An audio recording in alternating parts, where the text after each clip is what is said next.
Presentación de la edición castellana. Que todo aparezca del ser sea una posible apariencia. Que la manifestación de las cosas y el testimonio de la conciencia no sean quizá sino el efecto de una cierta magia, capaces de extraviar al hombre que espera salir de sí hacia el ser. Todo esto no es un loco pensamiento de filósofo. Es todo el desarrollo de la humanidad moderna, su temor a dejarse hechizar. Sabemos ya, en efecto, que la teoría no nos pone al abrigo de la mixtificación. La ideología, inocente o maligna, ha alterado ya nuestro saber. Por ella los hombres se engañan o son engañados. Las ciencias humanas de nuestro tiempo, la psicología y el psicoanálisis, la sociología y la economía, la lingüística y la historia, muestran el condicionamiento de toda proposición y de toda verdad. Y si el saber proporcionado por las ciencias no estuviera tampoco exento del equívoco que denuncia, confirmaría todavía más la anfibología del aparecer.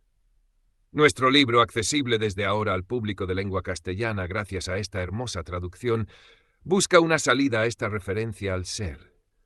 Referencia en la que uno no está seguro de que se rompa el encantamiento, de que el hombre, en su conocer, no quede encerrado en su conciencia subjetiva, de que su impulso de trascendencia no permanezca encallado, dejando al yo cautivo de sí mismo. Nuestro libro encuentra la apertura en un movimiento que, de inmediato, es responsabilidad por el prójimo, en vez de asirse a cierto contenido de conocimiento que tal vez no es más que la sombra de una presa. Totalidad e Infinito describe la epifanía del rostro como un deshechizamiento del mundo. Pero el rostro, en cuanto rostro, es la desnudez y el desnudamiento del pobre, de la viuda, del huérfano, del extranjero, y su expresión indica el no matarás. Cara a cara, relación ética que no se refiere a ninguna ontología previa. Ella rompe el englobamiento clausurante, totalizante y totalitario de la mirada teorética. Ella se abre a modo de responsabilidad sobre el otro hombre, sobre el inenglobable. Ella va hacia lo infinito. Ella conduce al exterior sin que sea posible sustraerse a la responsabilidad a la que apela de tal modo. Esta aventura no es puramente especulativa y no puede ser desconocida para los lectores de lengua castellana.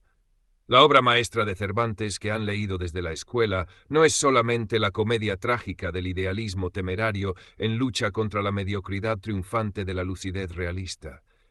El tema del hechizamiento de lo real o de una vasta mascarada de la apariencia que dormita en todo aparecer, la atraviesa de una parte a otra. El genio maligno de Descartes todavía no está conjurado aquí. Por lo demás, ¿lo estará alguna vez? En el capítulo 48 de la primera parte, ¿no siente Don Quijote cómo su propia persona sufre el encantamiento cuando, hecho prisionero, es conducido a su casa en una jaula? Sancho Panza tiene a bien explicarle al caballero enjaulado que en esta desgracia hay más malicia que encantamiento, y que el cura y el barbero de su pueblo natal lo acompañan en este retorno. Don Quijote le responderá: bien podrá ser que parezca que son ellos mismos, pero que lo sean realmente y en efecto, eso no lo creas en ninguna manera. Los que me han encantado habrán tomado esa apariencia y semejanza, porque es fácil a los encantadores tomar la figura que se les antoja, y habrán las de estos nuestros amigos para darte a ti ocasión de que pienses lo que piensas y ponerte en un laberinto de incertidumbre, de suerte que no aciertes a salir de él, aunque tuvieses el hilo de Teseo. Y también lo habrán hecho para que yo vacile en mi entendimiento y no sepa atinar de dónde me viene este daño. Porque si por una parte tú me dices, continúa Don Quijote, que me acompañan el barbero y el cura de nuestro pueblo, y por otra yo me veo enjaulado, y sé de mí que fuerzas humanas, como no fueran sobrenaturales, no fueran bastante para enjaularme. ¿Qué quieres que diga o piense, sino que la manera de mi encantamiento excede a cuantas yo he leído en todas las historias que tratan de caballeros andantes que han sido encantados? He aquí que Don Quijote formula explícitamente la modernidad de su encarcelamiento. Ella está, sin duda, en el laberinto de la incertidumbre, sin hilo conductor, en medio de rostros que son máscaras, con el entendimiento vacilante y sin juicio sobre las causas del mal. Podría suceder, le dirá a Sancho Panza más adelante, que hubiera diversas suertes de encantamientos, y podría ser que con el tiempo se hubiesen mudado de unos en otros, y que ahora se use que los encantados hagan todo lo que yo hago, aunque antes no lo hacían, de manera que contra el uso de los tiempos no hay que arguir ni de qué hacer consecuencias. Y yo sé y tengo para mí que voy encantado. Pero la certeza de este encantamiento, que es ya desencantamiento, no se asemeja, y hay que advertirlo claramente, al cogito cartesiano. Aquella no está hecha de una simple reflexión del pensamiento sobre sí mismo. Yo sé y tengo para mí que voy encantado, y esto me basta para la seguridad de mi conciencia, que la formaría muy grande si yo pensase que no estaba encantado y me dejase estar en esta jaula perezoso y cobarde, defraudando el socorro que podría dar a muchos menesterosos y necesitados que deben tener a la hora presente precisa y extrema necesidad de mi ayuda y protección. ¿Reconocería la conciencia su propio hechizamiento? Mientras está perdida en un laberinto de incertidumbre y su seguridad sin gran escrúpulo se asemeja al embrutecimiento. Locura de Don Quijote. A menos que la conciencia, petrificada por los encantos y sin escuchar la llamada de los afligidos, no lo entienda todo del mismo modo. A menos que no exista una sordera capaz de sustraerse a su voz. A menos que la voz de los afligidos sea el deshechizamiento mismo de la ambigüedad en que se despliega la aparición del ser en cuanto ser. Emmanuel Levinas, París, 12 de febrero de 1976. Introducción. ¿Cómo introducirse en el pensamiento de Levinas? ¿Cómo abrirse paso a través de la perplejidad que suscita un cuestionamiento radical que abarca desde los presocráticos hasta Heidegger? ¿De qué modo interpretar un lenguaje que, conociendo su anfibología esencial, se debate entre el decir y lo dicho? Podremos desandar el camino de lo escrito y consumado cuando aún resuena la denuncia de lo irreversible, de la distancia que va de la intención a la obra. En todo caso, deberemos recortar en la univocidad de una interpretación el equívoco irrepetible que anida en lo dicho. Pero se trata de una situación doblemente difícil, que expondremos sobre una metafísica que afirma que la verdad de la metafísica se produce en las obras.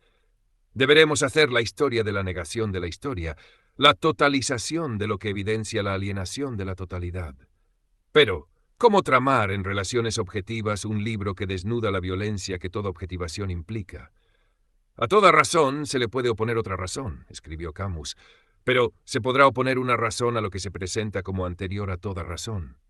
La dialéctica de las razones y la razón de estado que las totaliza es incapaz de escuchar al otro. El otro es el huérfano, la viuda y el extranjero, nos dice Levinas.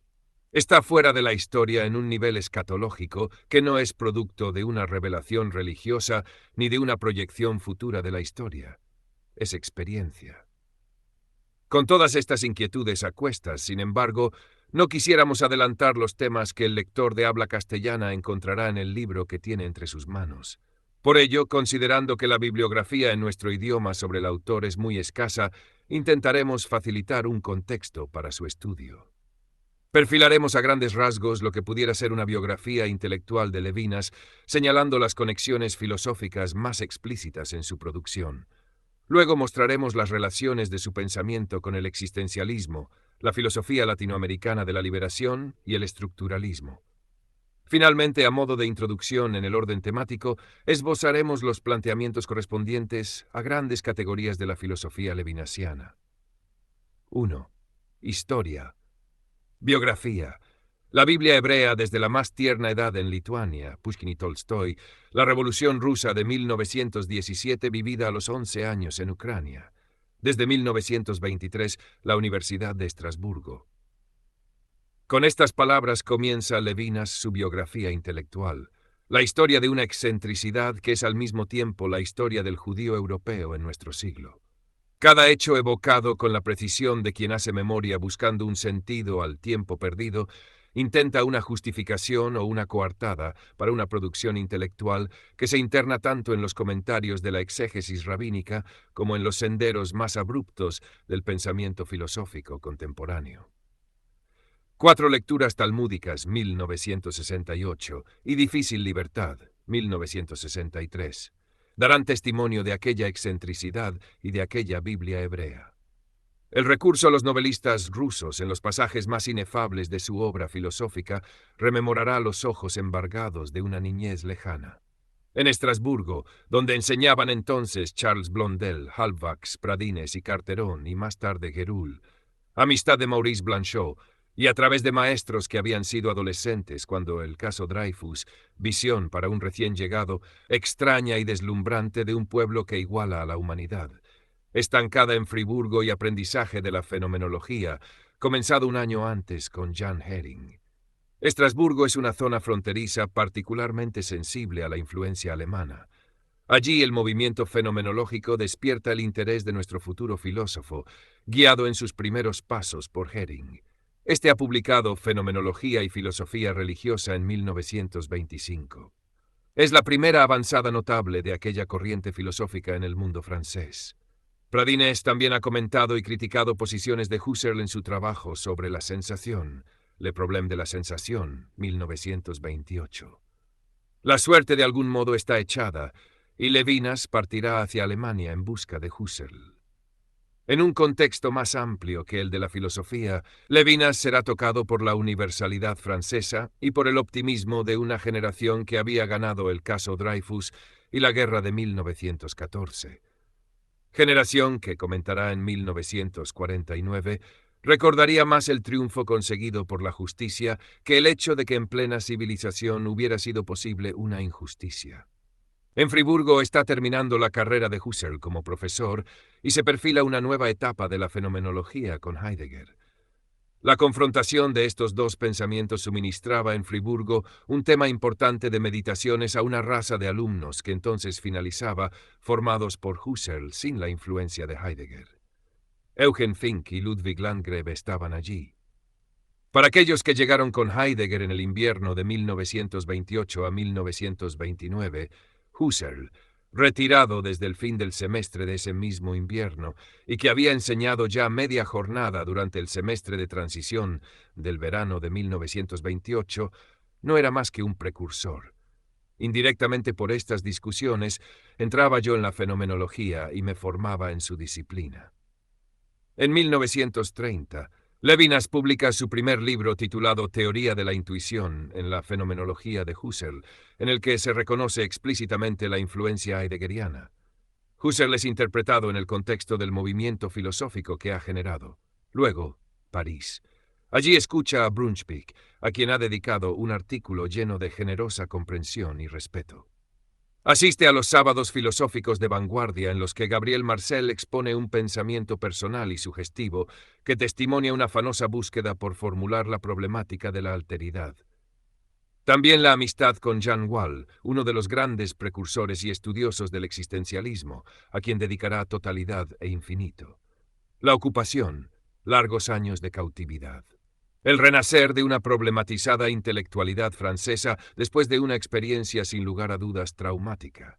La ruptura explícita con Heidegger en De la existencia al existente 1947 y El tiempo y el otro 1947. Por esta época, Jean Wahl, en su Historia del existencialismo, nos muestra a Levinas en un debate sobre las filosofías de la existencia. Allí expone una concepción de la filosofía que impugna muchas de las posturas de moda. Hay un solo filósofo existencialista y es Heidegger. ¿Por qué? Porque la obra metafísica de Heidegger ha puesto la luz gracias a la cual podemos descubrir precisamente el existencialismo en la noche del pasado, en el que, al parecer, se ocultaba. Esto es verdad aún para Kierkegaard. Es posible que detrás de cada frase de Heidegger esté Kierkegaard, pero gracias a Heidegger, las proposiciones de Kierkegaard tienen un sonido filosófico. Quiero decir que antes de Heidegger, Kierkegaard pertenecía al orden del ensayo, de la psicología, de la estética o de la teología o de la literatura, y que después de Heidegger ha llegado a pertenecer al orden de la filosofía. ¿En qué consiste esta transformación, esta obra heideggeriana? Consiste en conducir los pensamientos llamados patéticos, y que están efectivamente diseminados un poco por toda la historia, a estas orientaciones, a estos puntos de referencia, que a pesar de todo el descrédito que les provoca su situación oficial, están dotados de un poder excepcional de inteligibilidad, y que son las categorías de los profesores de filosofía: Platón, Aristóteles, Kant, Hegel, etc. Heidegger ha conducido los pensamientos patéticos a las categorías de los profesores. La obra de Levinas no consistirá, tal vez, en haber llevado a las categorías de los profesores las reflexiones sobre el otro que en pensadores como Buber y Marcel se colocaban en las fronteras de lo místico. fuera del encantamiento del arte y en el lenguaje de Platón, Kant, Hegel, Heidegger, Husserl y de Descartes. La articulación de la alteridad se va construyendo hasta ensamblarse en la rica arquitectura de totalidad e infinito, 1961.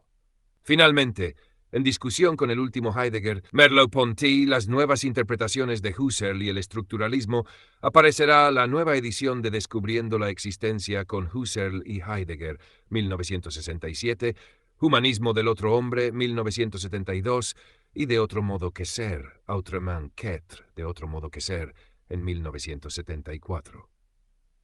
B. Con Husserl hemos visto que el primer contacto discipular con Husserl fue crítico, en la medida en que se lo escuchaba conociendo a Heidegger. Sin embargo, ya desde su origen, la filosofía husserliana es una filosofía abierta, un método que sufre bien las modificaciones y los discípulos originales. En Teoría de la Intuición en la Fenomenología de Husserl, se sugiere que la obra de los seguidores no es necesariamente contradictoria. En conformidad con nuestro objetivo, no temeremos tener en cuenta también los problemas que plantean los discípulos de nuestro autor, y en particular Martin Heidegger, cuya influencia se reconocerá a menudo en este libro. Acentuando ciertas aporías, planteando ciertas cuestiones y oponiéndose a otras, la vida intensa que anima la filosofía de Heidegger permite a veces precisar los contornos de la filosofía de Husserl.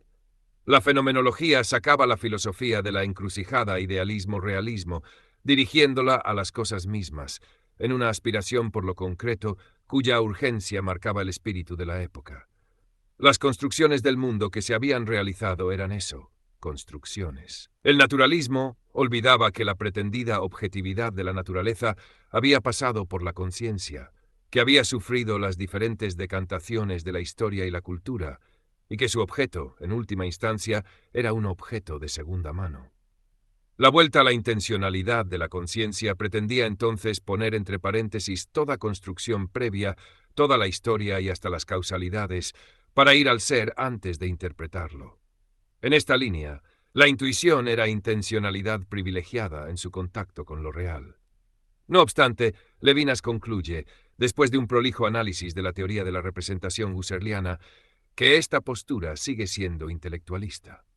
En su filosofía, y tal vez por eso vamos a separarnos de ella, el conocimiento, la representación, no es un modo de vida del mismo grado que los otros, ni un modo secundario. La teoría, la representación, tiene un papel preponderante en la vida. Sirve de base a toda la vida consciente. Es la forma de intencionalidad que asegura el fundamento de todas las demás. Husserl habría seguido fiel al idealismo occidental que mantiene una interpretación óptica del ser. Esta interpretación óptica sitúa al sujeto a distancia de la realidad, al mismo tiempo que lo afirma como origen y libertad. La esencia del hombre es la conciencia y el saber, dejándose de lado su aspecto existencial.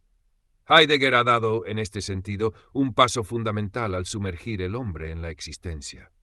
Con posterioridad, Levinas volverá a un Husserl que a partir de 1929 ya modifica la interpretación idealista que ha hecho de la fenomenología. La noción de protoimpresión parece querer abandonarla al mostrar una conciencia que, además de actividad intencional, es también pasividad. Levinas vislumbra en algunos párrafos un acercamiento de este Husserl a su noción de alteridad. En otro trabajo hemos comentado esta asimilación.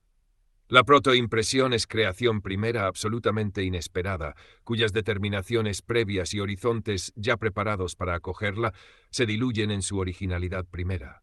Esta absoluta novedad sacaba la conciencia de su mismidad, situándola ante lo otro, que se presenta como experiencia en el sentido fuerte. El tiempo de la Eurimpresión es el presente creativo de la hora, que no debe ser entendido como el presente de una sucesión temporal en la que se diluye entre la carga del pasado y la urgencia de un futuro. Ahora, en el que aparece por primera vez el ser como salido de la nada y origen del tiempo y la conciencia. La aparición de un objeto supone una intención animando una sensación en un proceso de retardo o retroceso, recul, en el que la conciencia vuelve, no en sentido realista, sobre la sensación. Este hecho de volver atrás es el que define a la conciencia en su acto intencional como tiempo. Sin embargo, en el caso de la protoimpresión se registró una simultaneidad, afirmándose así como pura de toda idealidad. Pero si se trata de afirmar una fidelidad fundamental de Levinas a Husserl, esta se debe buscar en el método fenomenológico aplicado en la moral de la alteridad. La percepción del rostro del otro como fenomenologización del noumeno hace posible esta fenomenología de lo que no aparece. C acerca de Heidegger.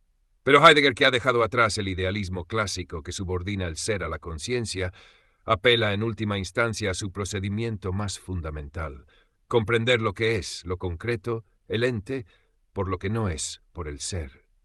De este modo, el ente concreto, que es la subjetividad, se subordina al ser y encuentra su autenticidad al salir de sí, en un éxtasis que oculta la alienación del individuo, por lo que más adelante llamaremos totalidad. El individuo concreto solo puede ser rescatado por una salida hacia lo otro, que al mismo tiempo sea ética. La idea del bien en Platón, que está más allá del ser, como fórmula vaga y aún no articulada, servirá de orientación a las investigaciones de Levinas. Se tratará entonces de formular una trascendencia que no se mantenga en el ser y que no signifique elevar el existente, el sujeto, a una forma superior de ser. Pero esta trascendencia implica una crítica a las coordenadas fundamentales de la filosofía heideggeriana. Será necesario mostrar que en el ámbito del ser y de la nada que es su correlativo, todo salir fuera de sí conduce a la supresión del individuo. Será, pues, necesario considerar el mal dentro de lo que es. Este es el objeto a que se aspira en De la existencia al existente, 1947. La idea que parece presidir la interpretación heideggeriana de la existencia humana consiste en concebir la existencia como éxtasis posible, a partir de aquí, únicamente como un éxtasis hacia el fin, y en consecuencia, en situar lo trágico de la existencia en esta finitud y en esta nada a la cual el hombre se arroja a medida que existe. La angustia, comprensión de la nada, solo es comprensión del ser en la medida en que el ser mismo es determinado por la nada. El ser sin angustia sería el ser infinito, si esta noción no fuera contradictoria. La dialéctica del ser y la nada sigue dominando la ontología heideggeriana, en la que el mal es siempre defecto, es decir, deficiencia, falta de ser, es decir, nada. Vamos a intentar el cuestionamiento del mal como defecto. ¿El único vicio del ser es la limitación y la nada? ¿No hay en su positividad cierto mal fundamental? El miedo a la nada solo mide nuestra atadura al ser. Es por ello, y no por su finitud, que la existencia recela una tragedia que la muerte no podría resolver. El ser, como anónimo al que Levinas denominará existencia, que pugna por devolver la subjetividad al elemento, al polvo, y en cuyo horizonte se perfila la muerte. El ser como anónimo al que Levinas denominará existencia, que pugna por devolver la subjetividad al elemento, al polvo, y en cuyo horizonte se perfila la muerte como triunfo de este anonimato, marcará el mal del ser. El sujeto se impondrá entonces en oposición permanente a esta vuelta al ser que lo acecha. En el ámbito del ser, el existente y no la existencia, el ente y no el ser, constituirán la positividad fundamental, que sólo será trascendida por un bien que está más allá del ser. Esta vuelta al ente no debe ser interpretada como un nuevo olvido del ser. Por el contrario, ya implica, en la radicalidad de un cuestionamiento post-heideggeriano, la impugnación de la filosofía occidental como supremacía del todo o de lo uno sobre la diversidad. Consiste en llevar hasta sus últimas consecuencias una filosofía de lo concreto que no acepta amortiguar en la generalidad la singularidad de lo individual.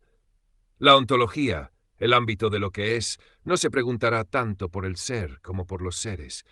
¿Cómo es posible que haya seres en el ser? La verdad que debemos percibir como problemática es esa unicidad intransferible del sujeto que trastorna toda visión del ser. Es por eso que la trascendencia no es la ruta fundamental de la aventura ontológica. Sin embargo, este capítulo, el más tempranamente articulado en la filosofía de Levinas, deja aún dos grandes interrogantes. ¿Cómo superar el aislamiento, el solipsismo de esta subjetividad, permitiendo la apertura a una trascendencia que para nuestro autor debe situarse más allá del ser? ¿Cómo, aún dentro del ámbito del ser, explicar una objetividad que haga la comunicación posible y la moral efectiva? D. Acerca de Kant y Hegel. Dejar atrás la ontología heideggeriana sin caer en una filosofía regresiva con respecto a ella, es decir, que participe del olvido del ser, perdiéndose en el ente como las antropologías existenciales que proliferan en Francia, parece ser el dilema que preocupa a Levinas hacia los años 50. La noción de violencia que articula Eric Weil en Lógica de la Filosofía es aplicada por nuestro autor para combatir el ser y la comprensión ontológica heideggeriana. La violencia no se produce tanto en la irracionalidad individual que se opone al discurso universal razonable, sino precisamente en la negación del ente concreto e individual por parte de este discurso. La comprensión ontológica heideggeriana lleva a cabo esta violencia al subordinar el ente al ser. La relación del saber y del conocimiento es violencia contra la singularidad por la mediación del neutro conceptual que hace posible esta reducción.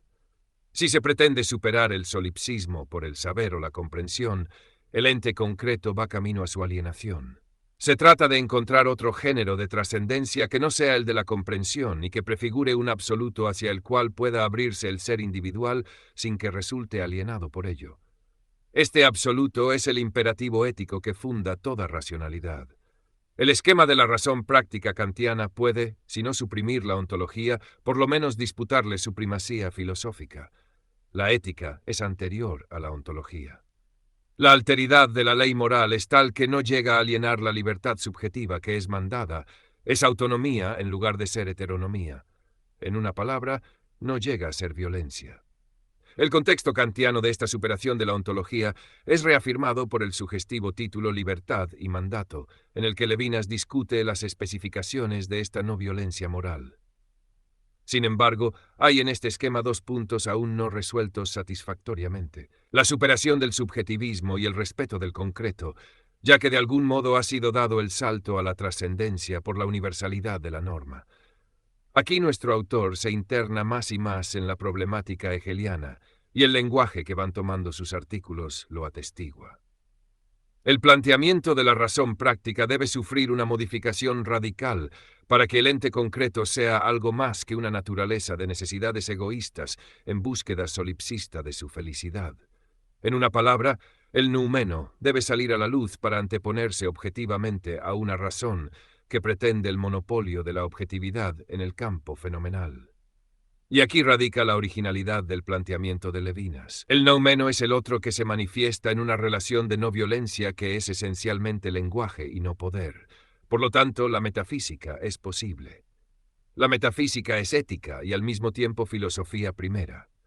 A partir de la relación del lenguaje y ya no de la fecundidad, como pareciera desprenderse del tiempo y el otro, es posible hacer una fenomenología del noumeno, que es la metafísica. Esta será una fenomenología de ausencias más que de presencias, desarrollada en toda su amplitud en totalidad e infinito. De este modo, habrá que anteponer como fundante de la universalidad y de la racionalidad de la norma ética una relación cara a cara, concreta, que haga posible no solo una razón práctica, sino también una razón teórica. La universalidad de la razón emerge en la ruptura de la subjetividad encerrada en sí misma que implica la cara a cara. Esta apertura generosa es la fuente de toda objetividad que consiste, fundamentalmente, en una puesta en común más que en una visión en común. Pero el cara a cara no es una relación de intimidades que se complacen mutuamente. La distinción hegeliana entre moralidad individual, Moralität, y moralidad social, Sittlichkeit, debe mantener todo su vigor, superando así lo que puede quedar de ambigüedad en la relación kantiana de la voluntad con la norma. El esquema kantiano del imperativo categórico parece desconocer todas las seducciones y violencias que se pueden ejercer sobre una voluntad. Se apoya en una libertad abstracta que desconoce los condicionamientos sociales e históricos, dejando así a la subjetividad indefensa frente a la tiranía. Las condiciones de esta libertad, que admite la racionalidad autónomamente, son las instituciones y finalmente el Estado, que garantiza la libertad y la posibilidad de una moral objetiva. Vemos así que nuestro autor critica a Kant desde Hegel para lograr el resquebrajamiento de la objetividad necesaria para superar las posturas subjetivistas, que sin embargo realzan al individuo concreto y su opaca existencia. El individuo por sí mismo se pierde en las autojustificaciones de las que el psicoanálisis puede dar cuenta, y en última instancia no se hace responsable de las consecuencias de su acto. Pero aquí reside la reinterpretación levinasiana de la sociedad. no provendrá del Estado sino de una relación anterior, que es la del cara a cara. El cara a cara, relación sin violencia, es condición de la moralidad objetiva del Estado y así de la libertad que necesita de la ley escrita para preservarse a sí misma. Desde esta relación sin violencia, que es primera y condicionante en el nivel del ser y no meramente antropológico, comenzará la crítica al sistema hegeliano, a la totalidad. Este estado será demonizado en la historia de la relación de respeto originaria que al mismo tiempo que preserva la libertad por las leyes puede virar en violencia y alienación.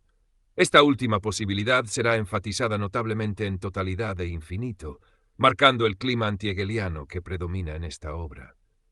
Así, el Estado será considerado como totalidad alienante de modo equivalente al ser heideggeriano. Este es el nexo entre política y filosofía.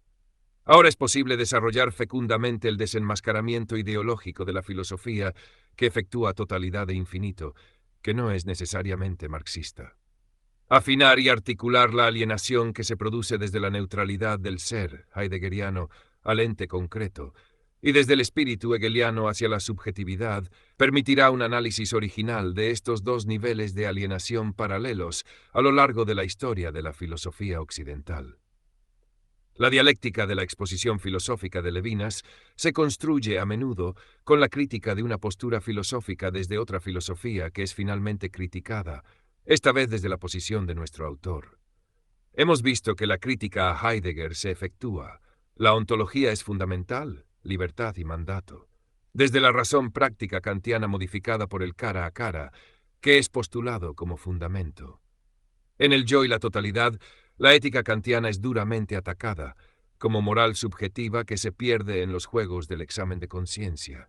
Desde la moral social hegeliana, que comprende las determinaciones de la obra más allá de la determinación subjetiva. Nadie puede encontrar ya la ley de su acción en el fondo de su corazón. La objetivación de la intención subjetiva, es decir, la obra, es precisamente el constitutivo de la totalidad objetiva. Si se pretende una moral que sea objetiva, no puede fundarse en la intención, sino en la moral social. Los caminos imprevistos que toman las obras con respecto a la voluntad de su autor y que no son motivo de remordimiento para la conciencia piadosa, hacen referencia a una responsabilidad social e histórica que la conciencia de nuestro tiempo exige. La crisis religiosa contemporánea se debe, tal vez, a que la moral de intenciones que estas religiones proponen no sirve para acallar las culpas sociales que nos acosan. Si la moral debe llegar a la objetividad que nuestro tiempo exige, no se puede permanecer en el liberalismo subjetivista de la razón práctica kantiana. El absoluto es el interlocutor, pero la objetividad ética debe ser buscada en el plano de las obras, que es el plano de la totalidad. La totalidad está constituida por obras alienadas a su autor, por mercancías. Por esto, la totalidad se constituye económicamente. La justicia se realiza en el terreno de las obras, y entonces la justicia no puede tener otro objeto que la igualdad económica. Vemos así que el concepto de totalidad hegeliana es reinterpretado desde la economía, pero la relación fundante del cara a cara exterior a la totalidad y a la economía es el fundamento absoluto y sin equívocos de esta moral. Las obras contienen en sí la ambigüedad que, si bien puede haber a la subjetividad por la implantación de la justicia, al mismo tiempo puede alienarla, permitiendo un flujo de cosificación. En Totalidad e Infinito veremos que no solo la obra puede ser comprada, sino también el obrero mismo. Esta ambigüedad llevará a Levinas a desarrollar más bien la metafísica y la ética como fenomenología del cara a cara absoluto, en donde buscará la objetividad de la experiencia fundamental de lo que esencialmente nos viene de afuera, dejando en un segundo plano la objetivación de esta experiencia en obras económicas. El considerar el plano de las obras, es decir, de la totalidad y de la historia, fundamentalmente en la perspectiva de la alienación que hacen posible, contribuye a crear esa atmósfera dualista que percibimos a lo largo de Totalidad e Infinito y que no está exenta de equívocos. Totalidad e Infinito, la gran síntesis. Desde que el ser heideggeriano y la razón kantiana y hegeliana han alienado al individuo en forma paralela, se puede efectuar una conversión mutua de la política a la filosofía y de la filosofía a la política en una crítica que englobe a ambas. El primado de la ontología sobre la ética y del concepto sobre lo individual ha anticipado la supremacía del Estado hegeliano sobre el individuo. Ha subordinado su posibilidad de realización moral a la historia y la totalidad. Pero la política se opone a la moral como la filosofía a la ingenuidad. Si la historia y el universo de las obras que impone son el absoluto, se cierra así definitivamente la posibilidad de conciliar la persona con la moral. El sujeto desaparecerá en el universo y habrá sido solo un momento pasajero de aquel. El secreto de la subjetividad kierkegaardiana se habrá desvanecido en un sujeto que se individualiza por sus momentos rutinarios, por sus sentimientos. El mundo noumenal del sujeto se ha fracturado en determinaciones y condicionamientos objetivos. El equívoco de la obra ha jugado efectivamente en la historia a favor de la alienación del individuo, y la metafísica deberá cerrarse, entonces, en la experiencia del cara a cara, en la que el otro no funciona como tú familiar e íntimo, sino como tercero, como humanidad que aparece impotente y necesitada en el rostro que nos exige justicia. El mundo noumenal se fenomenologiza en el rostro, haciendo posible una metafísica que se funda en la experiencia concreta del otro, que al mismo tiempo que tiene hambre y frío, luce en sus ojos toda la dignidad de la humanidad. Todo el egoísmo y la anarquía de la subjetividad son puestos en juego en esta experiencia anterior a la libertad, anterior a la capacidad de elegir. El estar disponible para el otro, en la puesta en común, produce una objetividad que es fundante de la objetividad de la totalidad, que antes que universalidad es generosidad. Quedan así consolidados los pilares que permitirán la poderosa arquitectura de totalidad e infinito. Arquitectura que, al no estar apoyada en la universalidad de la razón y en la objetividad de la totalidad, sino en la interpelación obsesiva del otro, exigirá un lenguaje más cercano a lo profético que a la neutralidad razonable de los tratados filosóficos. La estructura formal que encuadra esta experiencia de la alteridad es la idea de lo infinito, cuyo contenido consiste en sobrepasar permanentemente todo contenido y por la cual se contiene más de lo que se puede contener. Esta idea limita la filosofía cartesiana que permite superar la duda de la subjetividad y da cuenta de la experiencia del cara a cara en el plano conceptual. El otro es precisamente lo que no se puede neutralizar en un contenido conceptual. El concepto lo pondría a mi disposición y sufriría así la violencia de la conversión del otro en mismo. La idea de lo infinito expresa esta imposibilidad de encontrar un término intermedio, un concepto que pueda amortiguar la alteridad del otro. El otro, como lo absoluto, es una trascendencia anterior a toda razón y a lo universal, porque es precisamente la fuente de toda racionalidad y de toda universalidad. Sin embargo, esta precisión de la idea de lo infinito en su formalismo solo es una descripción negativa de la experiencia de la alteridad que se niega a ser conceptualizada, que se niega, en última instancia, a ser representación husserliana y es anterior a toda Singebung. La negatividad correlativa en la subjetividad de este esquema formal es el deseo, desire, que se distingue de toda necesidad, como la idea de lo infinito se distingue de todo concepto. Lo deseado por este deseo nunca llega a concretarse en satisfacción.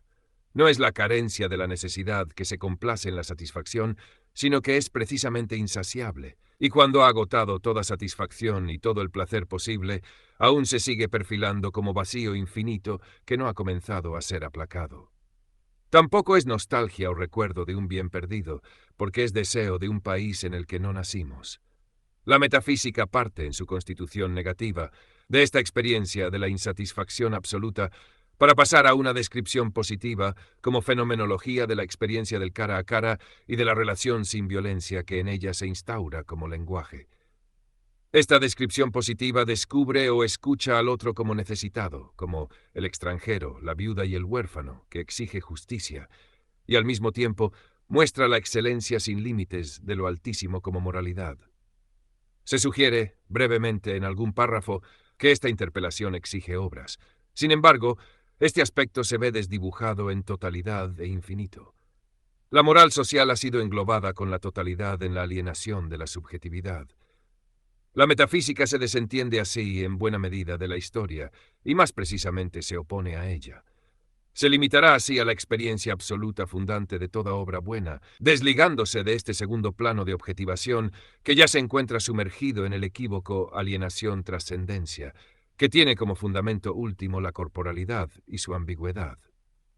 Tanto la experiencia del cara a cara como el deseo que origina la metafísica se dan corrientemente a partir de un sujeto cuyas líneas fundamentales son mostradas por Levinas en un retomar, ya desde otra perspectiva, su filosofía ontológica.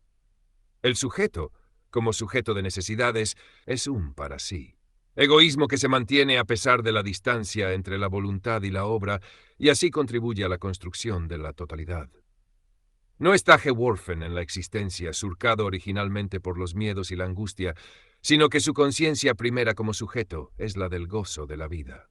Gozo que precede toda actitud de la subjetividad y que es anterior a la teoría, al trabajo y a la posesión. Esta descripción fenomenológica del sujeto difiere fundamentalmente de la ontología heideggeriana y de las antropologías existencialistas que habrían perfilado un hombre proletario, atrapado en los condicionamientos de la sociedad que le ha tocado vivir. El gozo de la vida es conciencia primera y fundamental, anterior a la conciencia teórica, y que envuelve todos los actos del sujeto. La inquietud por el porvenir que tanto ha impresionado a las filosofías existenciales urge en el horizonte de este gozo, y en contraste con él, adquiere su tragicidad. La necesidad, como carencia o falta, le adviene a este sujeto gozoso e irresponsable que se baña en la existencia como algo que puede ser superado. El sujeto goza con la satisfacción de sus necesidades. Por el trabajo conforma el hay indeterminado de la existencia en objetos y cosas, abriendo la posibilidad de la sustancia a la moda y remontando la inseguridad del porvenir por su previsión. El trabajo productor de obras es así, en su primer sentido ontológico, liberación de la existencia anónima, es esencialmente aplazamiento de la muerte. El hecho de que la muerte pueda ser aplazada por el hombre constituye la esencia del tiempo en esta ontología. El tiempo es así obra de la subjetividad, en tanto es capaz de abrirse un lapso entre su nacimiento y su muerte, en el que puede crecer su libertad y su conciencia. La conciencia es precisamente esta capacidad de invertir el tiempo natural y continuo para volver atrás, es esencialmente memoria. Sin embargo, esta posibilidad de aplazamiento sigue a la fragilidad de la no anulación definitiva y su sombra quieta, la subjetividad dichosa. Esta cuña de quietud abre en el mismo el deseo de una alteridad no apresable, de una trascendencia. A partir de aquí nace el deseo del otro, y también de aquí partirá la experiencia del cara a cara que es el objeto de la metafísica. La superación de lo meramente ontológico es condición así de la moralidad. La descripción del sujeto que solo busca su felicidad se ensambla, de este modo, con la ética fundada en la alteridad que exige para su constitución un sujeto independiente y feliz, cuestionado por el hambre del otro. Un sujeto que sea capaz de sentir vergüenza por la arbitrariedad de su libertad.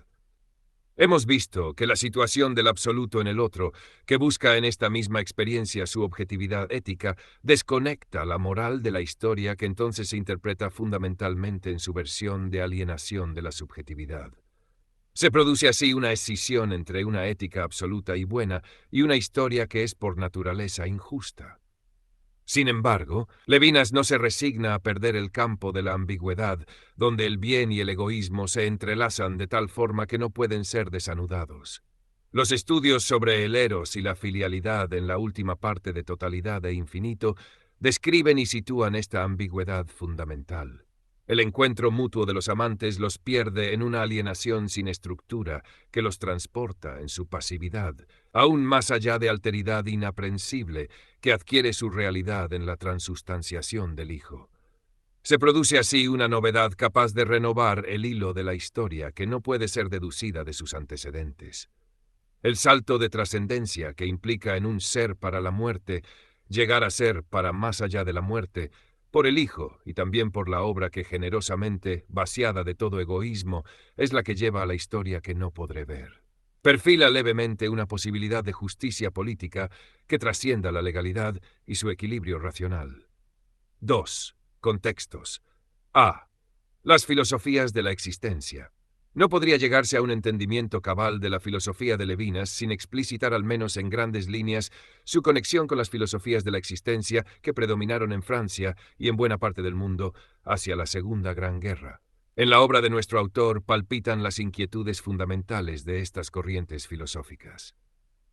Como introductor al lector francés de Husserl y Heidegger, Levinas se ubica en la vanguardia fenomenológica y a cierta distancia de los planteamientos existenciales que bordean lo psicológico.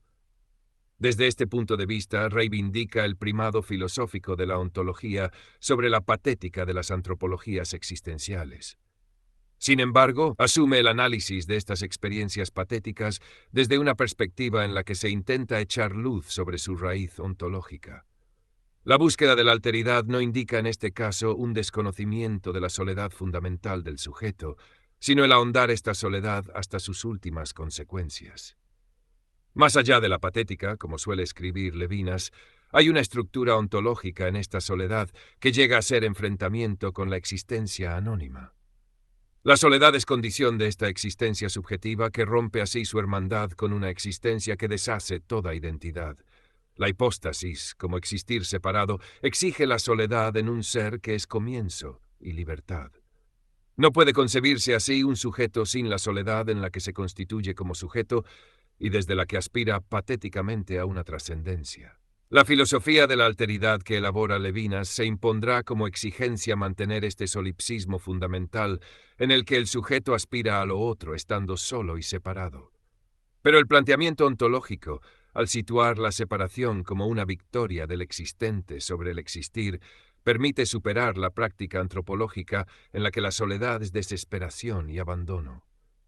El mal no es ya una finitud que impide al sujeto elevarse hasta lo absoluto, hasta más allá de la muerte, sino el infinito malo de la indeterminación del hay.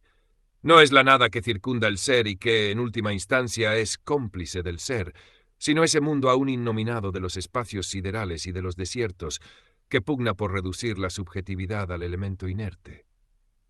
La positividad del sujeto, capaz de ser solo y de marcar una discontinuidad en el tiempo sin mojones de la naturaleza, hará posible la trascendencia a una alteridad que, sin embargo, no aniquilará su soledad.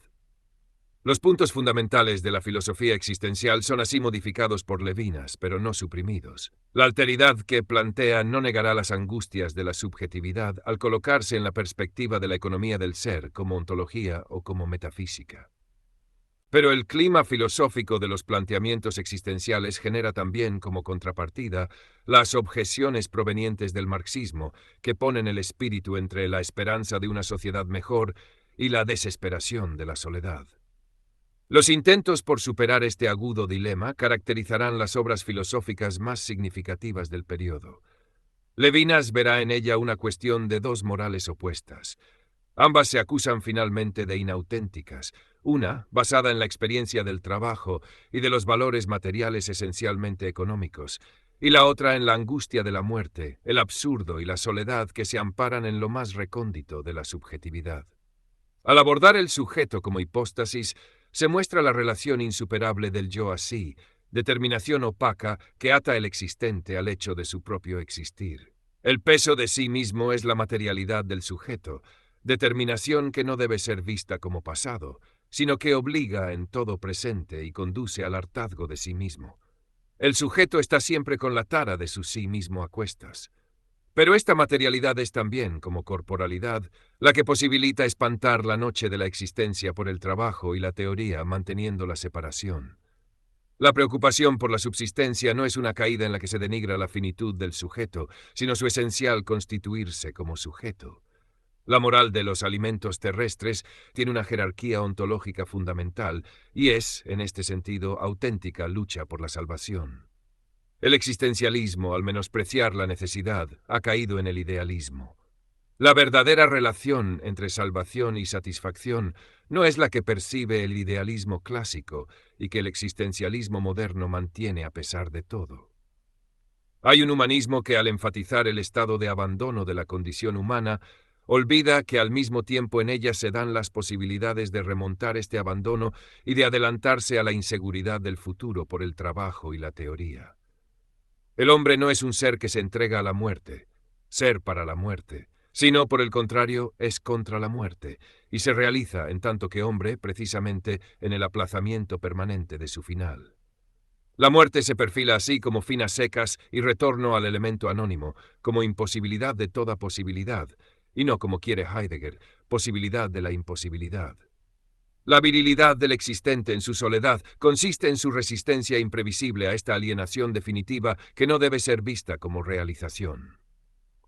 La desesperación y la angustia aterrorizan efectivamente al sujeto, pero por el trabajo que convierte la existencia en naturaleza-mundo y por la conciencia que toma distancia frente a ella, es capaz de liberarse de los terrores nocturnos y de la inhumanidad que lo acecha. El hombre no es esencialmente un proletario sin medios para enfrentar la extrañeza de un no-yo. El existencialismo, que así lo ha percibido, ha caído ingenuamente en los condicionamientos de una sociedad industrial que lo ha visto nacer. Pero tal vez la acusación más grave que Levinas hace a estas filosofías de la existencia es su culto por la libertad. La libertad como fundamento infundado de la subjetividad conduce a plantear lo arbitrario como absoluto. Una libertad causa sui no puede admitir otra libertad. La dialéctica del amo y del esclavo se impone así como la ley misma de las relaciones entre libertades. La noción de libertad es la consagración explícita del mismo y la justificación del exterminio de toda alteridad. Cuando en los caminos de la libertad, Mateo se siente libre a medida que siembra la muerte, lleva a cabo la radicalización del planteamiento de la libertad como fundamento, el asesinato. La desinhibición de todas las determinaciones que la libertad fundamento exige hace imposible toda moral que no sea la de la violencia, es decir, la negación del otro. La relación del cara a cara consiste fundamentalmente en sentir vergüenza de su libertad de sujeto, en sentirse arbitrario e injusto. B. Levinas y el pensamiento latinoamericano. El pensamiento de Levinas, por sus singulares características en la crítica de la filosofía totalizadora y por su apertura al otro, ha sabido llamar la atención de los pensadores latinoamericanos en su búsqueda urgida por comprender esta compleja realidad. Tal vez ha sido Enrique Dussel quien, en una poderosa síntesis filosófica, ha integrado de una manera más fecunda la noción de alteridad levinasiana en un pensar que se quiere éticamente comprometido. En estas breves líneas solo tomaremos algunos textos sugestivos de este filósofo latinoamericano que creemos indicarán al menos el clima en que se ha producido esta integración. El contexto en que se sitúa este pensamiento se caracteriza por una dura crítica contra los fundamentos de la modernidad europea. La crítica a la dialéctica hegeliana fue efectuada, como lo hemos visto, por los post-hegelianos, entre ellos Feuerbach, Marx y Kierkegaard. La crítica a la ontología heideggeriana ha sido efectuada por Levinas. Los primeros son todavía modernos, el segundo es todavía europeo. Resumiremos indicativamente el camino seguido por ellos para superarlos desde América Latina. Ellos son la prehistoria de la filosofía latinoamericana y el antecedente inmediato de nuestro pensar latinoamericano. No podíamos contar ni con el pensar preponderante europeo de Kant, Hegel o Heidegger, porque nos incluyen como objeto o cosa en su mundo.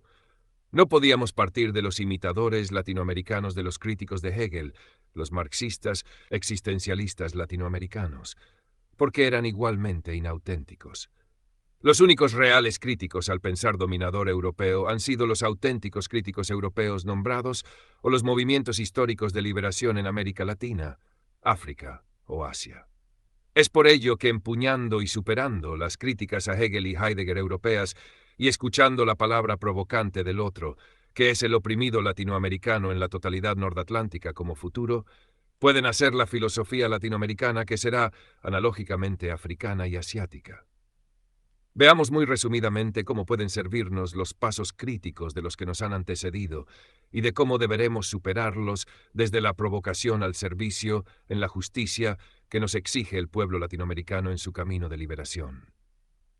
En esta audaz reflexión, que es al mismo tiempo provocación al pensar europeo, resuena la asunción de una realidad como compromiso ético antes que como puesta en situación, o aceptación de los condicionamientos como determinaciones de la libertad de un pueblo. Levinas, que ha desplazado la objetividad del cara a cara en totalidad e infinito desde el servicio a la totalidad hacia la relación abstracta y absoluta que funciona como origen de toda actitud moral, ha resentido así la conexión de la moral con la historia y con el concreto histórico al que hay que servir con urgencia. Levinas habla siempre del otro como lo absolutamente otro, tiende entonces a la equivocidad. Por otra parte, nunca ha pensado que el otro pudiera ser un indio, un africano, un asiático. El otro para nosotros es América Latina con respecto a la totalidad europea. A partir de aquí, Dussel intentará ensamblar la noción de alteridad y la ruptura de la totalidad que implica con la historia. Es necesario que el otro entre en la historia y se concrete políticamente para que una ética de la liberación signifique algo más que el discurso para minorías de la filosofía académica. Pero la relación del otro con la totalidad no puede ser dialéctica, porque la lógica dialéctica es una lógica de dominación y termina en la reproducción de una nueva totalidad que se constituye en dominación de la alteridad que se le presentaba. Para que lo nuevo pueda entrar en una totalidad y desquiciada, al nivel de provocación moral, nos propone una lógica analéctica. El método del que queremos hablar, el analéctico, va más allá, más arriba. Viene de un nivel más alto que el del mero método dialéctico. El método dialéctico es el camino que la totalidad realiza en ella misma, desde los entes al fundamento y desde el fundamento a los entes.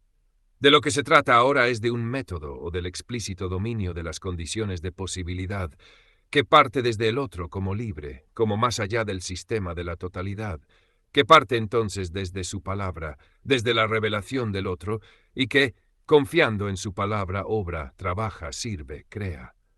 El método dialéctico es la expansión dominadora de la totalidad desde sí, el pasaje de la potencia al acto de lo mismo.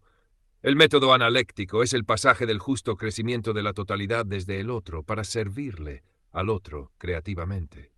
El pasaje de la totalidad a un nuevo momento de sí misma es siempre dialéctico, pero tenía razón Feuerbach al decir que la verdadera dialéctica, hay entonces una falsa, parte del diálogo y no del pensador solitario consigo mismo.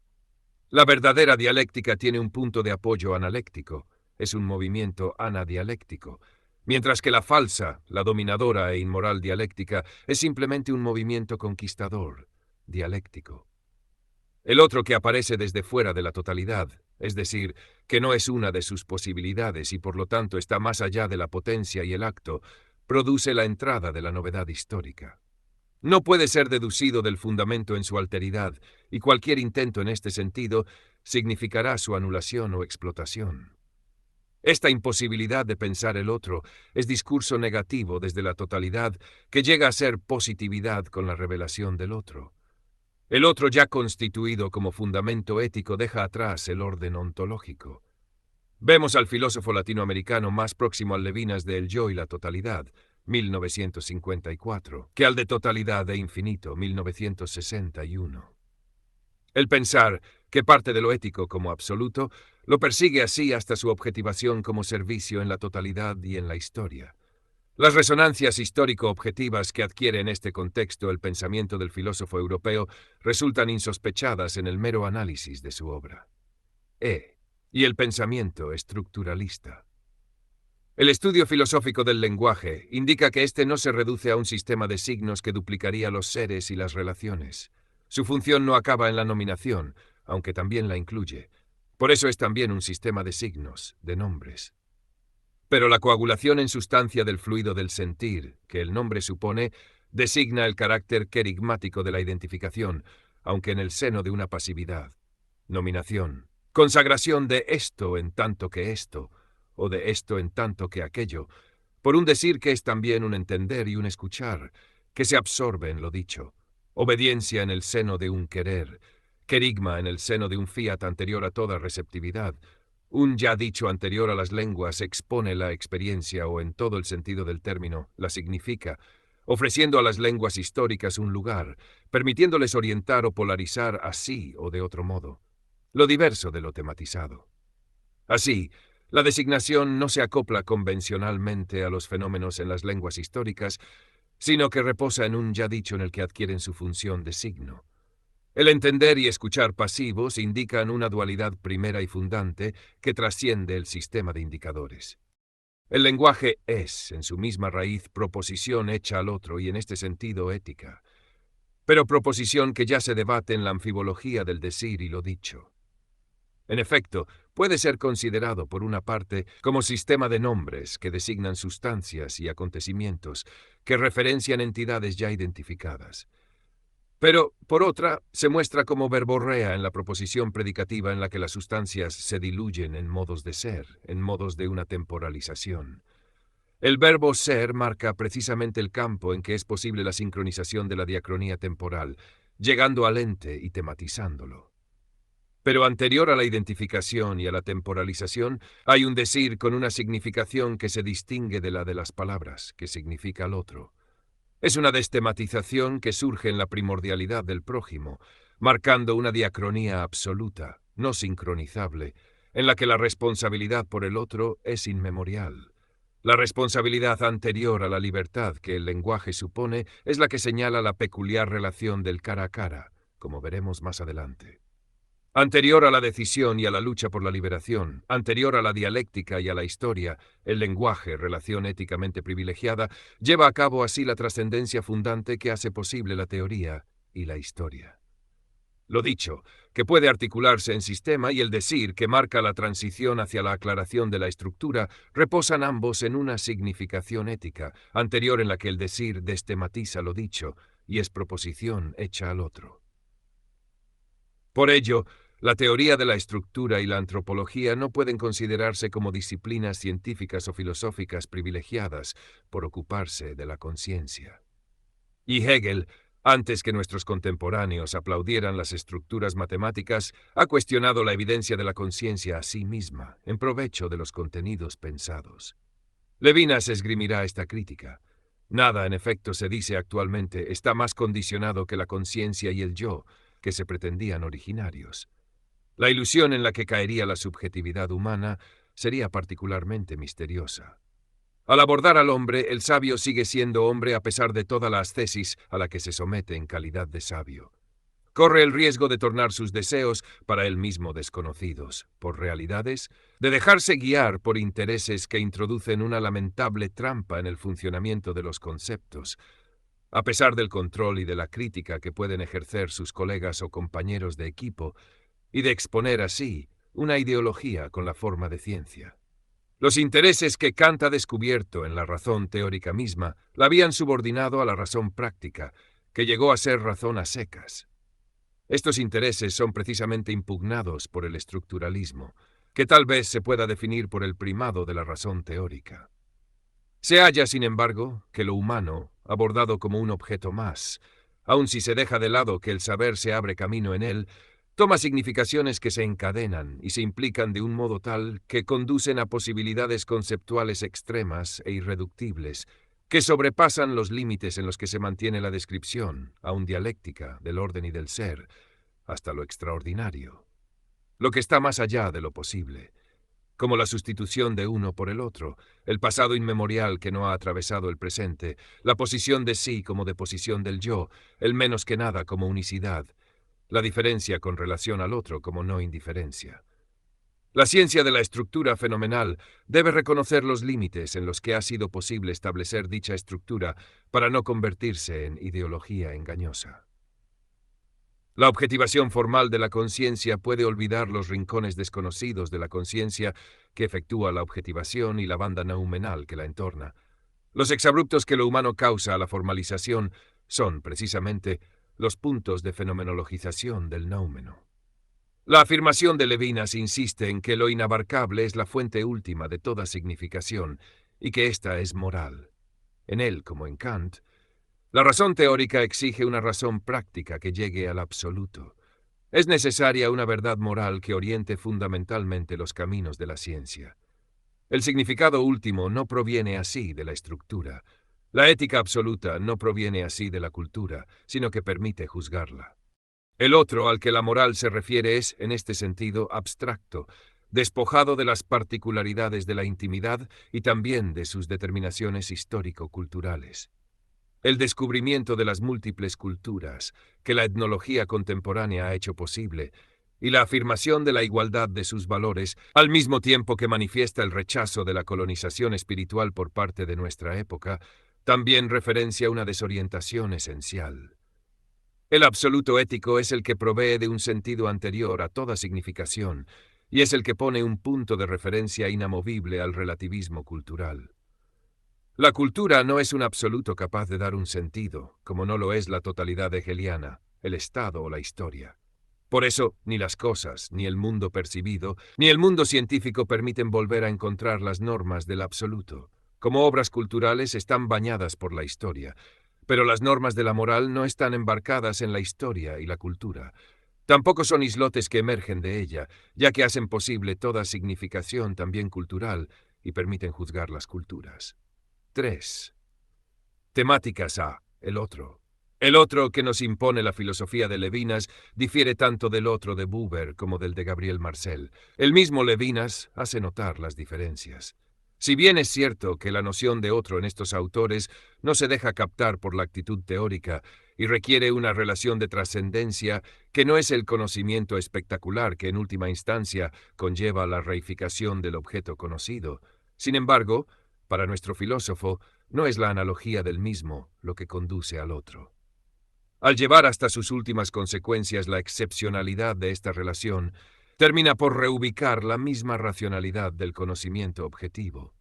La relación del yo con el otro no es primeramente conceptualización.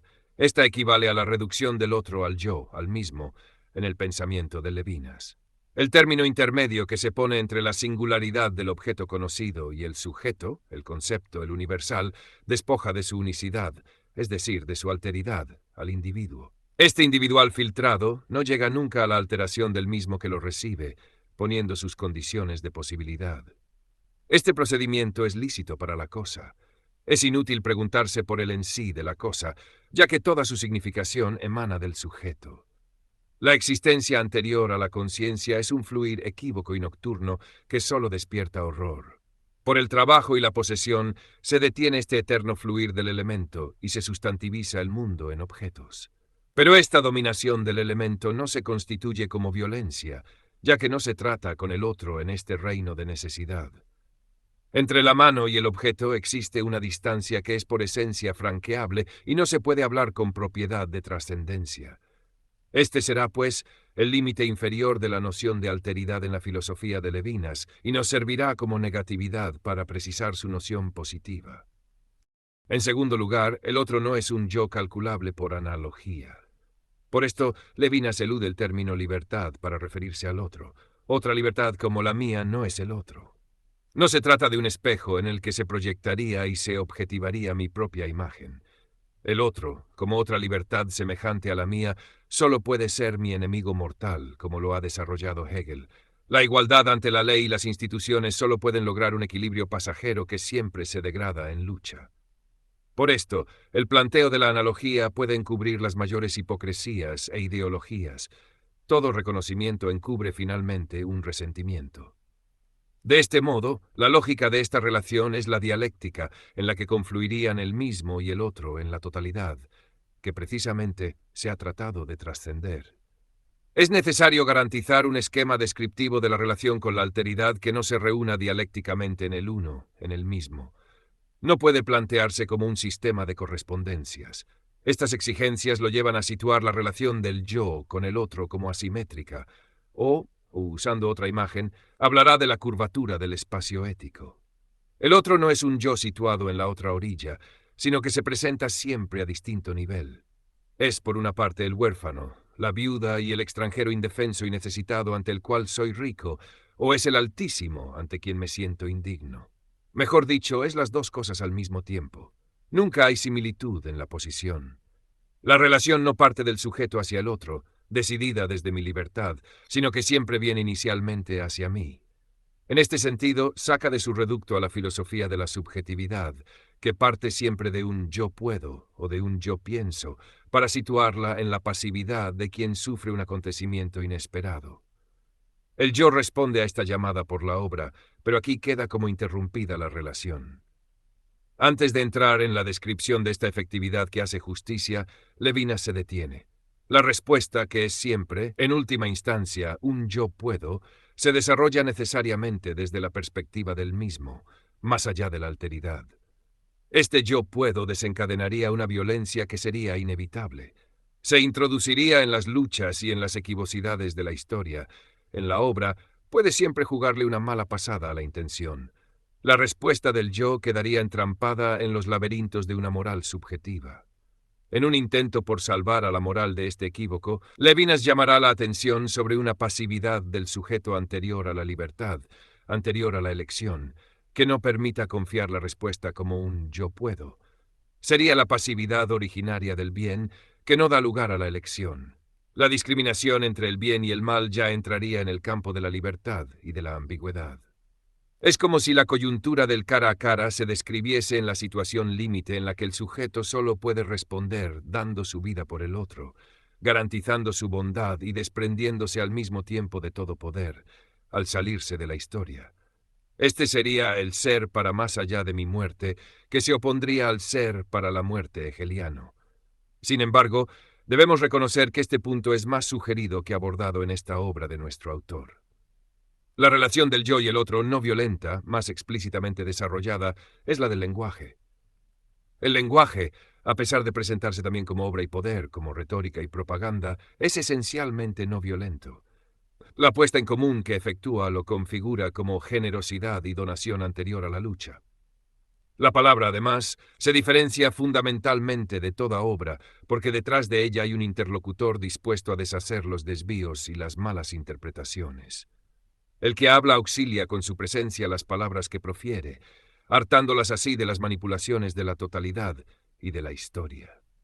El lenguaje acorta así la distancia entre las intenciones y sus objetivaciones. Por todo esto es la relación privilegiada del yo con el otro, capaz de mantener la alteridad sin introducirla o reducirla en el mismo. La respuesta del yo al otro, como lenguaje, es la puesta en común del mundo que se nombra, o la génesis de la universalidad de la razón. El sujeto que se expresa, por otra parte, es capaz de cuestionar el juicio de la historia que intenta totalizarlo, deteniendo así su dialéctica. En el campo de la experiencia específicamente moral, la asimetría de la relación con el otro se expresa por la imposibilidad moral de exigir a otro lo que me exijo a mí mismo. Pero en la lectura de Levinas siempre nos acecha una pregunta. ¿Hasta dónde esta descripción del otro no es una descripción teológica encubierta que hace referencia en última instancia a la trascendencia? Frente a esto, podría sugerirse que el fundamento fenomenológico de sus observaciones intenta dejar de lado cualquier elemento revelado que pudiera introducirse subrepticiamente en su discurso. Por otra parte, tal vez, queda como balance de sus reflexiones que efectivamente la experiencia del cara a cara conduce a Dios, pero al mismo tiempo exige como condición indispensable que la moral humana sea su vía fundamental de acceso. B. La totalidad.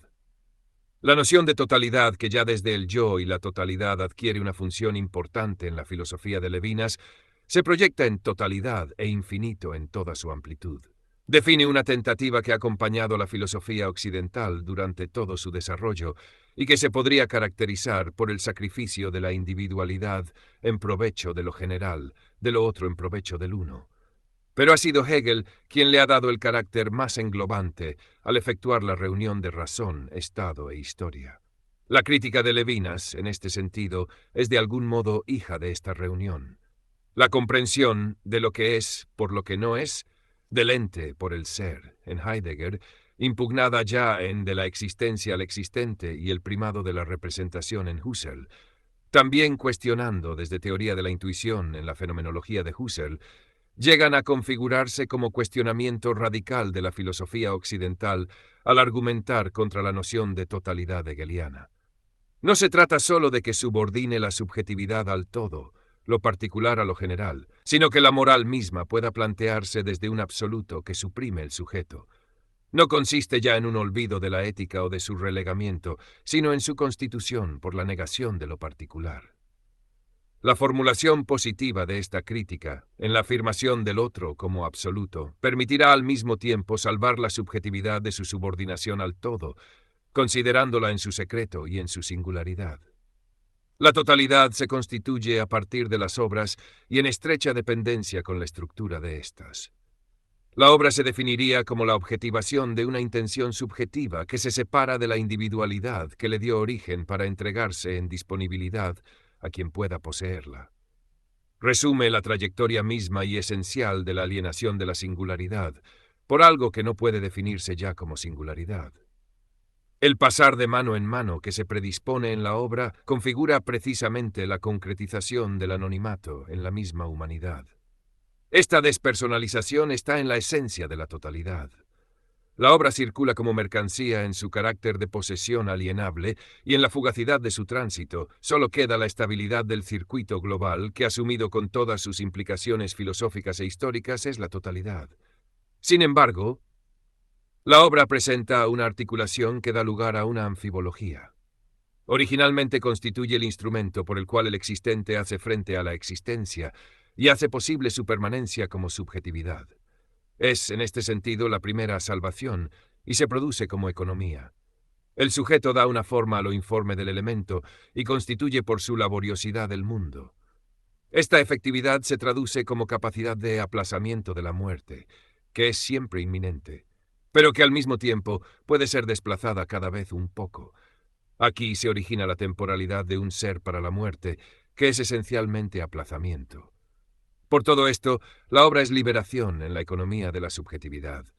Queda también así planteada su ambigüedad esencial, en la que se perfila la alienación de la totalidad y también esta liberación.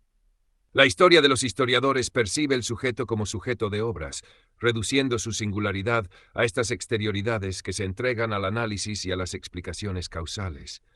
El campo de las obras es, así, el campo de los posibles ya previsibles a partir de sus antecedentes. No se trata de una cosificación voluntaria que podría evitarse, sino que se funda en la articulación de la obra humana. El reino de los muertos, que es el lugar de la historia, no dispone de capacidad de impugnación a viva voz, en la que se defiende el hombre que aún vive. Es necesario que los actores callen definitivamente para que la historia comience su tarea. Esta es tarea de sobrevivientes, es decir, de vencedores. El mundo subjetivo en el que todo es posible aparece ante esta objetividad como locura o animalidad. El sujeto que se aparte de las reglas de la razón universal no puede ser llevado hasta la iluminación que la explicación comporta.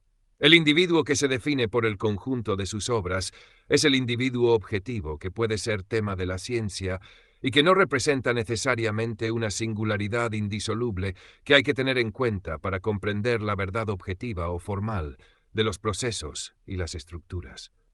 El sujeto se rebela contra esta incomprensión de su fuero íntimo, de sus intenciones, y quiere irrumpir como testigo en la investigación, para proferir una palabra que es esencialmente apologética.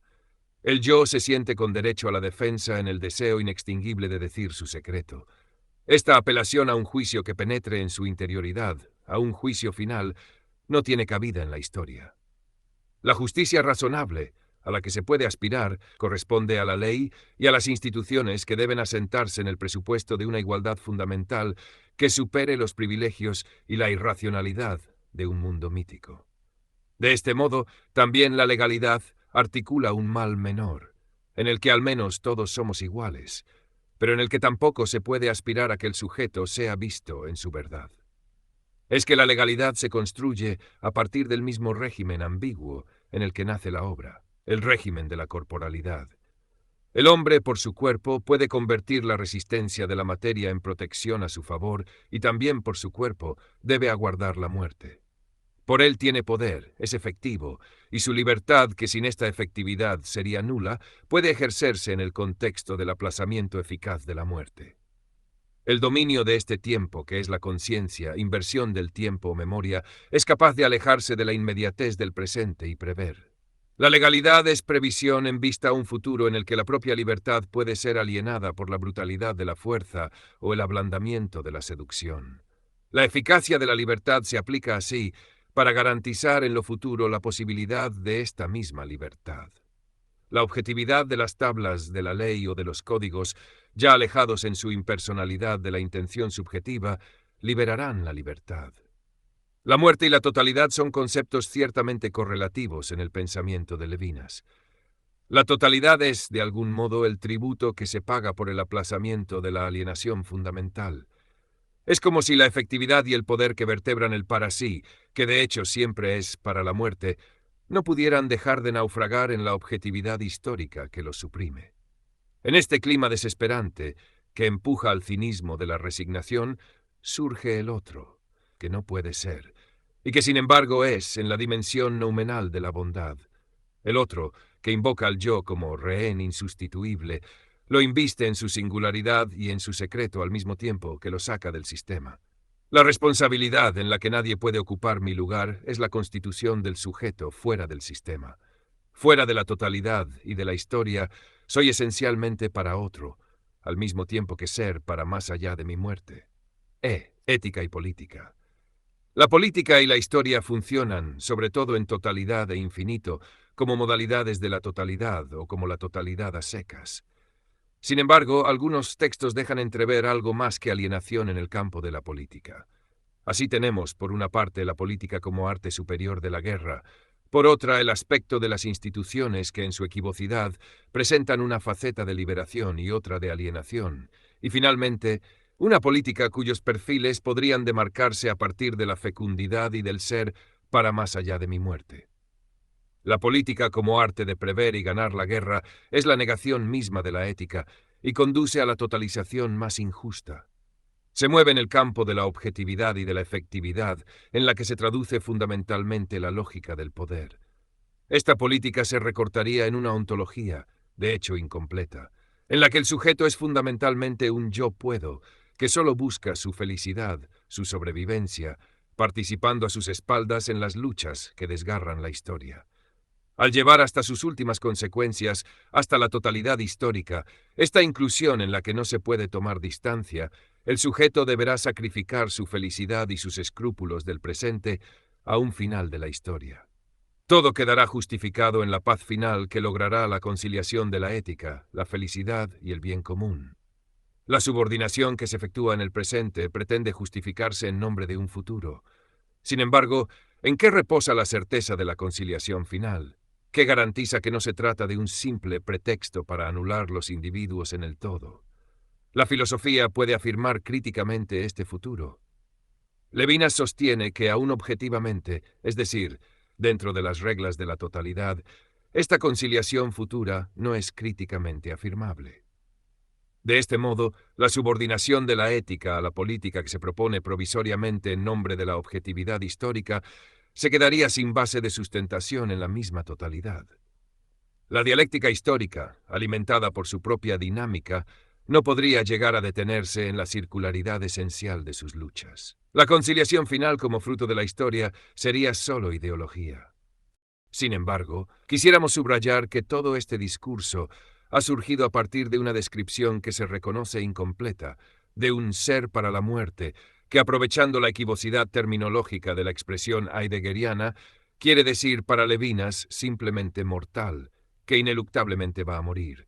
Este sujeto para sí, egoísta antes que autoconciencia en el lenguaje levinasiano, que se constituye deteniendo su muerte por su efectividad, al mismo tiempo que goza de la vida, ha sido desarrollado en una descripción fenomenológica que deliberadamente ha aislado la experiencia ética para tratarla en el contexto del otro.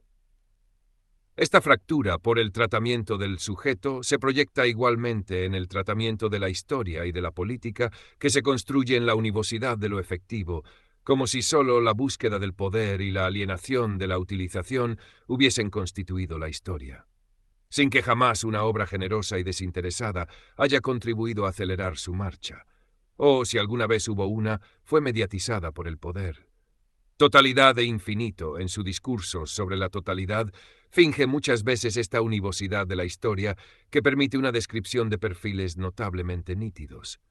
En algunos párrafos parecería querer olvidar la simplificación a que explícitamente ha recurrido. Sin embargo, estos comentarios solo se refieren a una línea de textos, tal vez los más brillantes. Por otra parte, está presente la temática de las instituciones que exponen un aspecto mejor tolerado de la política. Estas tienen su origen en la experiencia moral del cara a cara. aunque en su descenso ha dado lugar a una equivocidad que puede suprimir el sujeto mismo al que se quiere proteger. Conociendo sus debilidades y el carácter no heroico de la voluntad, éste se previene elaborando leyes en cuya impersonalidad ya no se reconoce. Sin embargo, son útiles para detener la violencia brutal, o al menos configuran un intento previsor. Este nivel de brutalidad constituye un mal al cual hay que preferir la impersonalidad de la ley. El Estado razonable es, en definitiva, un avance histórico. La legalidad que se establecía sobre la venganza ha dado paso a la ley razonable que revela una aspiración por la justicia. En este planteamiento no se ha perdido la equivocidad de la institución y sus relaciones con la ética son las de lo relativo con respecto a lo absoluto. No se puede hablar de inmoralidad a secas. La moral objetiva se tramaría en el contexto de esta racionalidad social. En el yo y la totalidad se objetivaba la relación fundante del cara a cara y la ética remataba en el servicio a la totalidad. Pero en totalidad e infinito esta excursión por las instituciones está de algún modo desarticulada, ensombrecida, por un lado, por el carácter alienante de la totalidad histórica y por otro, por la objeción de corte kierkegaardiano por la que desconoce la interioridad del sujeto. Es difícil encontrar su lugar preciso en la arquitectura de la obra. El cuestionamiento de la objetividad política predomina francamente en el libro. No se perfila con nitidez la posibilidad de llegar a la ética como absoluto a través del cumplimiento de la ley. Los caminos que buscan remontar desde la ambigüedad hasta la alteridad imprevisible son más bien los de la fecundidad. Esta es la tercera consideración sobre la política que quisiéramos anotar. La categoría metafísica de la fecundidad prefigura la posibilidad o las condiciones de posibilidad de quebrar la continuidad de la historia e introducir en ella la novedad. Si es posible el hijo en el que él mismo llega a ser otro trascendiéndose imprevisiblemente, entonces es posible una trascendencia en la historia. Sus caminos son los extraños caminos del amor, que, sumergiéndose en la noche de lo erótico, arriban sin saberlo a una alteridad que no estaba contenida en el orden de la historia, el hijo. Por él se deja atrás el ser para la muerte y el egoísmo se transmuta en generosidad. Se remonta así la temporalidad ineluctable del envejecimiento, llegando a ser el amor más fuerte que la muerte. Para terminar, el sujeto no está totalmente determinado como para sí, pudiendo llegar a ser para otro, es decir, capaz de sacrificio. El sujeto es capaz de morir por el otro, superando su egoísmo constitutivo. Esta descripción contiene, pues, un elemento moral en el existente que se plasmaba, lateralmente, en el aplazamiento de la muerte. Este aplazamiento puede llegar a ser la entrega de la propia vida por otro cuando se contempla la dimensión ética que faltaba. Esta generosidad entra evidentemente en la historia, aunque su trayectoria puede ser desviada y aprovechada. Habrá que detener aquí, en esta ambigüedad, la posibilidad de justicia, la posibilidad del bien histórico. Se reduce así a la salvación del sujeto sin llegar a plasmarse como objetivamente buena. Toda acción heroica puede reducirse al coraje que lubrica la dialéctica de las guerras y de la totalidad. Habrá que admitir finalmente que la duda y la ambigüedad que embargan al sujeto generoso sobre el sentido final de sus actos solo puede ser aliviada por la fe que le da un vale por su buena intención, o por la certeza de un reino mesiánico. Se puede sustentar una moral terrestre en la probabilidad, siempre muy baja, de que las obras lleguen a destino. Cuando se desnudan todos los decorados, solo queda la desesperación, la fe y las profecías ideológicas, es decir, solo la fe. ¿No hay en el reino de este mundo un hombre para la esperanza?